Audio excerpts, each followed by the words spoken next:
চুমুকে। সুপ্রদর্শক, আজকে আমাদের মাঝে উপস্থিত রয়েছেন সাবেক শিক্ষক, বিশ্লেষক এবং উদ্যোক্তা ফয়সাল মুনির। শুভ সকাল, কেমন আছেন? শুভ সকাল আপনাকেও। জি আলহামদুলিল্লাহ, আমি ভালো।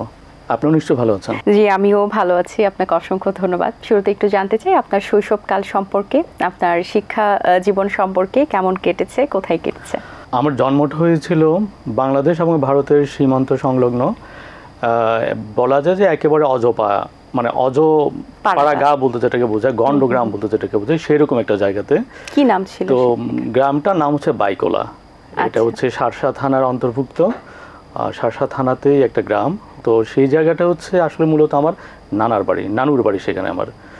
তো আর এটা গন্ডগ্রাম বলছি এই অর্থে যে তখন আসলে মাটির ঘর ছিল, সেই রকম একটা মাটির ঘরই কিন্তু আমার জন্ম। মাটির ঘর বলতে আমরা এখনও তো আসলে অনেক জায়গাতে তো মাটির ঘর দেখা যায়, কিন্তু ওই মাটির ঘরটা যেমনটা ছিল এরকম কিন্তু আর কোথাও কিন্তু আমি দেখিনি অন্তত। একদম রাজপ্রাসাদের মতো মাটির ঘর, সারা ঘরের ভিতর খালি পায়ে হেঁটে বেড়ালেও কিন্তু পায়ে কোনো ধুলি লাগতো না, এমনটা একটা মাটির ঘর। সেই জায়গাটাতে আমার বেশ কিছুটা ছোটোবেলার কিছুটা সময় আমার কেটেছে।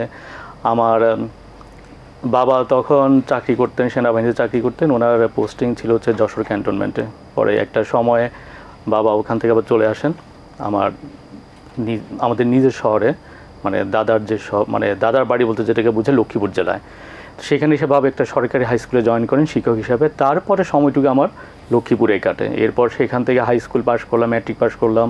তারপর ঢাকায় চলে এসে ঢাকা কলেজে ভর্তি হই, ইন্টারমিডিয়েট পাস করি সেখান থেকে। তারপর হচ্ছে ইংরেজিতে অনার্স মাস্টার্স কমপ্লিট করে এরপর আবার হচ্ছে শিক্ষা এবং গবেষণায় আমি আবার একটা স্নাতকোত্তর ডিগ্রি নিয়ে ঢাকা বিশ্ববিদ্যালয়ে শিক্ষা গবেষণা ইনস্টিটিউট থেকে। তারপর একটা পর্যায়ে এসে আমি হিউম্যান রিসোর্স ম্যানেজমেন্টের উপর আবার MBA ডিগ্রিটা করি। এইভাবে মূলত আমার মানে শৈশব থেকে শুরু করে কৈশোর, তারপর যুবক বয়স পর্যন্ত পড়াশোনার সময়টা আমার এভাবে কাটে বিভিন্ন রকম পরিমণ্ডলে। পরিবারের সাপোর্ট তো ডেফিনেটলি ছিল, কতটা ছিল এবং সবচেয়ে বেশি অনুপ্রাণিত আপনাকে কে করেছে? অবশ্যই, আসলে আমি অনুপ্রাণিত হয়েছি আমার বাবাকে দেখে। আমার বাবা তো শিক্ষক ছিলেন, উনি মানে বিভিন্ন স্তরে উনি শিক্ষকতা করেছেন। উনি যেটা হচ্ছে মানে হাই স্কুলের শিক্ষক ছিলেন, সরকারি হাই স্কুলের শিক্ষক ছিলেন। তারপর উনি সরকারি টিচার্স ট্রেনিং কলেজ, শিক্ষক প্রশিক্ষণ মহাবিদ্যালয়, সেখানে উনি আবার জয়েন করেন। সর্বশেষ তিনি অধ্যাপক হিসেবে সেখান থেকেই অবসর নেন। তো আমি আমার বাবাকে দেখেছি ছোটোবেলা থেকেই উনি শিক্ষকতার সাথে জড়িত ছিলেন।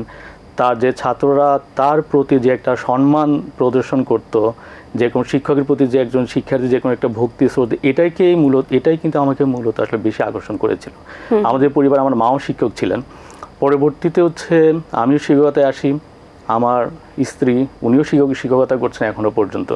তো এভাবে আসলে মূলত পরিবারের তো একটা সাপোর্ট তো একটা তো ছিলই। টিচার এবং স্টুডেন্টের যে সম্পর্কটা হওয়া উচিত, ধারা থেকে তো ধারা আমরা তো পরিবর্তন হচ্ছে, শিক্ষার ক্ষেত্রে মানের উন্নয়ন হয়েছে এবং নতুন নতুন কিন্তু সাবজেক্ট ইনক্লুড হয়েছে এবং সব ক্ষেত্রে কিন্তু শিক্ষার পরিবর্তনটা পরিলক্ষিত, মানে আমরা দেখতে পাচ্ছি, পরীক্ষিত এবং আমাদের সামনেই সেটা বিদ্যমান।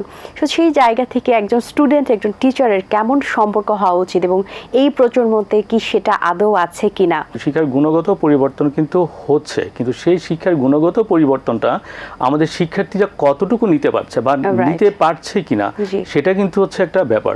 যে কোনো একটা দেখুন না, মানে শিক্ষাটা কিন্তু হচ্ছে একজন শিক্ষার্থী পরিপূর্ণ বিকাশ ঘটাবে। পরিপূর্ণ বিকাশ, এই পরিপূর্ণ বিকাশ বলতে তার হচ্ছে মানসিক বিকাশ, তার আবেগিক বিকাশ, তার হচ্ছে শারীরিক বিকাশও। কিন্তু শারীরিক বিকাশের জন্যই কিন্তু আমাদের বিদ্যালয়গুলিতে কো-কারিকুলার অ্যাক্টিভিটি সহ পাঠ্যক্রমিক কার্যক্রমগুলি কিন্তু পরিচালিত হচ্ছে। বিভিন্ন ধরনের খেলাধুলার কিন্তু ব্যবস্থা করা হচ্ছে। একজন শিক্ষার্থী, একটা বাচ্চা ছেলে, একেবারে বাচ্চা একটা শিশু, সে প্রাইমারি স্কুল তাকে যদি অঙ্ক করানো হয়, একটা যোগ বিয়োগের অঙ্ক, সে যদি সেই যোগ বিয়োগের অঙ্ক শিখে, সে দোকানে গিয়ে 10 টাকা নিয়ে সে দোকানে গেল, 5 টাকা দিয়ে সে একটা সাবান কিনলো, 5 টাকা দিয়ে একটা সাবান কিনে সে যদি বাকি 5 টাকা নিয়ে সে যদি ফিরে আসতে না পারে, তাহলে কিন্তু বোঝা যাচ্ছে যে আমাদের এই কারিকুলামটা ব্যর্থ, আমার ওই স্তরের শিক্ষার পলিসিটাই ব্যর্থ।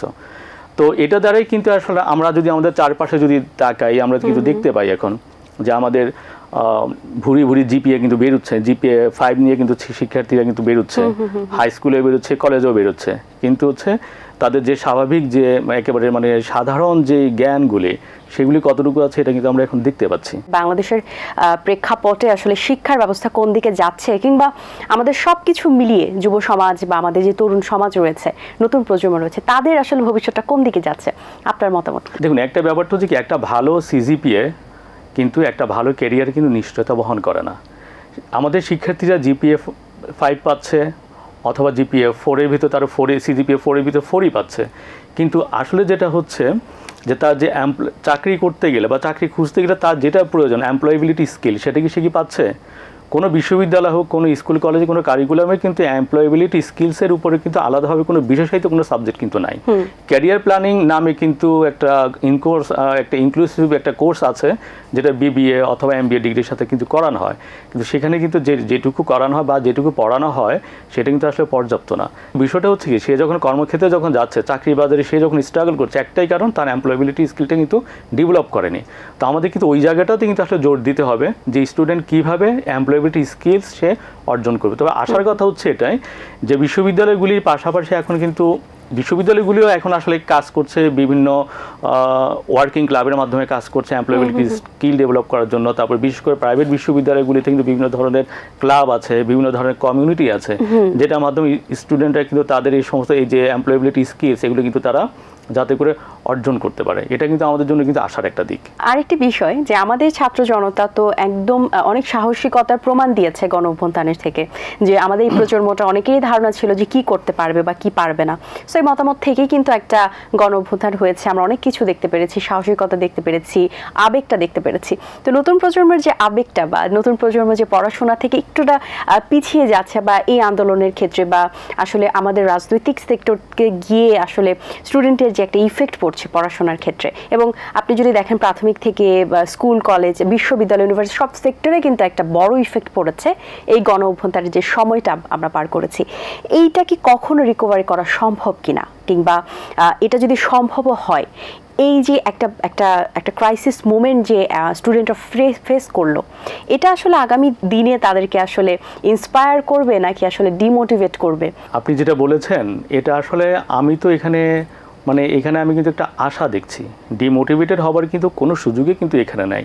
আর আপনি যেটা বলেছেন যে আমাদের ছাত্ররা বিশেষ করে যে সাহসিকতা দেখিয়েছে, দেখুন ছাত্ররা কিন্তু সাহসিকতা যে শুধু যে 2024-এ দেখিয়েছে সেটা কিন্তু না, এটা ছাত্ররা কিন্তু সেই 69-এ দেখিয়েছে, 52-তে দেখিয়েছে, 69-এ দেখিয়েছে, বাংলাদেশে অভ্যুদয়ের আগে এবং হচ্ছে বাংলাদেশ অভ্যুদয়ের পরেও যে কয়টা অভ্যুত্থান ঘটেছে, ছাত্ররা তাদের দেশ ও জাতির অধিকার নিয়ে যেভাবে সচেতনতা তারা অর্জন করে এগিয়ে এসছে, এটা কিন্তু পৃথিবীর অনেক দেশের কাছে কিন্তু এটা অনুকরণীয়। সর্বশেষ আমরা তো 2024-এ দেখেছিলাম ছাত্ররাই কিন্তু আসলে প্রথমে এগিয়ে আসছে, মানে তাদের হচ্ছে অধিকার নিয়ে তারাই কিন্তু এগিয়ে আসছে। তো আপনি যেটা বলছেন যে এই যে মুভমেন্টের জন্য বা যে আন্দোলনের জন্য ছাত্রদের পড়াশোনা যে ক্ষতি হয়েছে, আসলে এটা কোনোভাবে রিকভার করা সম্ভব কিনা। দেখুন, এই যে আমি যেটা আপনাকে বললাম যে শিক্ষা কিন্তু মানুষের সর্বাঙ্গীন বিকাশের একটা মাধ্যম, আর এই সর্বাঙ্গীন বিকাশের ভিতরে কিন্তু রাজনৈতিক সচেতনতাও কিন্তু তার একটা গুরুত্বপূর্ণ কিন্তু একটা নিয়ামক। তো এ থেকে কিন্তু আমাদের হতাশ হওয়ার কিন্তু কিছু নাই। পড়াশোনা মানে যে শুধুমাত্র যে চেয়ার টেবিলে বসা, বই নিয়ে বসা, স্কুল কলেজে গিয়ে বসা, সেটা কিন্তু না। রাজনীতির যে মানটা আছে সেখানে যে রাজনৈতিক যে একটা চর্চা, এটাও কিন্তু শিক্ষার একটা নিয়ম। তো সুতরাং আমাদেরকে হতাশ হওয়ার কিন্তু আসলেই কিছু নাই। আচ্ছা, আরেকটু ছোট করে জানতে চাই, যেহেতু আপনি উদ্যোক্তা, কিভাবে শুরু করেছেন, উদ্যোক্তার সেক্টরটাতে কিভাবে আসলেন এই ব্যাপারে? আসলে যেটা হচ্ছে আমাদের পুরো পরিবারে আমি কেবল আসলে উদ্যোক্তা হয়েছি। এটা আসলে আমি যেটা দেখেছি, আমার বাবা উনি চাকরি করতেন, সরকারি চাকরি করতেন, শিক্ষকতা করতেন, প্রচুর পরিমাণে উনি কিন্তু সম্মান অর্জন করেছেন। যেমন তার ছাত্রদের কাছ থেকে, তার ছাত্রের পরিবার, বিভিন্নভাবে উনি কিন্তু সম্মান কিন্তু করেছেন। কিন্তু তারপর আমি যেটা খেয়াল করেছি সেটা হচ্ছে তারপরও কোথাও যেন, হ্যাঁ আমরা খুব সচ্ছল একটা ফ্যামিলি ছিল আমাদের, তারপরে আমি কিন্তু অনুভব করেছি যে আমাদের কোথাও মাসের শেষে একটা টানাপোড়েনের দিকে আমরা যাচ্ছি, যেটা খুব অল্প সময়ের ভিতরে আবার হচ্ছে কাভার হয়ে যেত মাসের শুরুতে। তো এই জায়গাটা থেকে কিন্তু আমার ভিতরে একটা চিন্তা আসলো যে আসলে এটা কিভাবে পরিবর্তনটা আসলে সম্ভব। মানে আমার বাবাকে যেমন দেখছি যে মাসের শেষে একটা টানাপোড়েনের ভিতর দিয়ে যাচ্ছেন, তারপরে মানে এটা কিভাবে উত্তরণ করা সম্ভব। তো ঠিক মানে যখন আমি হাই স্কুলে পড়ি তখন থেকে কিন্তু আমার মাথার মধ্যে একটা আসলো যে না এটা তাহলে অবশ্যই তো করা সম্ভব। বাবাকে তো দেখেছি শুধুমাত্র চাকরি করতে, আবার অন্যান্যদের দিকে আমার যারা সহপাঠী ছিল তাদের দিকে যখন তাকাতাম আমি কিন্তু ডিফারেন্সিয়েটটা করতে পারতাম যে বাবা চাকরি করতো, তাদের বাবারা বিজনেস করছে। এই জায়গাটাতে কিন্তু আসলে পার্থক্যটা। তো ওই আমার ওই সহপাঠীদের পরিবারের ওই অবস্থা, তার বাবার পেশাটাই কিন্তু আমাকে অনুপ্রাণিত করেছে পরবর্তীতে আমাকে উদ্যোক্তা হবার। অসংখ্য ধন্যবাদ আপনাকে, খুব গুরুত্বপূর্ণ কিছু কথা বলেছেন। আশা করছি দর্শকদের ভালো লেগেছে। অনেক শুভকামনা রইল আপনার জন্য, ভালো থাকবেন সবসময়। আপনাকে অনেক ধন্যবাদ এবং আপনার মাধ্যমে এটিএন বাংলা পরিবারকেও অসংখ্য ধন্যবাদ এবং আমার কৃতজ্ঞতা। দর্শক, আশা করছি আজকের আয়োজন আপনাদের ভালো লেগেছে। আজ এই পর্যন্ত, আপনাদের সঙ্গে দেখা হবে আগামী পর্বে নতুন কারোর সঙ্গে। সেই পর্যন্ত ভালো থাকুন, সুস্থ থাকুন, আল্লাহ হাফেজ। দিন আসে দিন যায়, সময়টা চলে যায়, তবু আছি এই বেশ ভালো। জীবনটা রঙময়, যেভাবেই হওয়া চাই, নয় কবু সাদা কালো। এই আশাতে স্বপ্ন ভাসে, সুখ হাসে চোখে মুখে, চায়ের চুমুকে।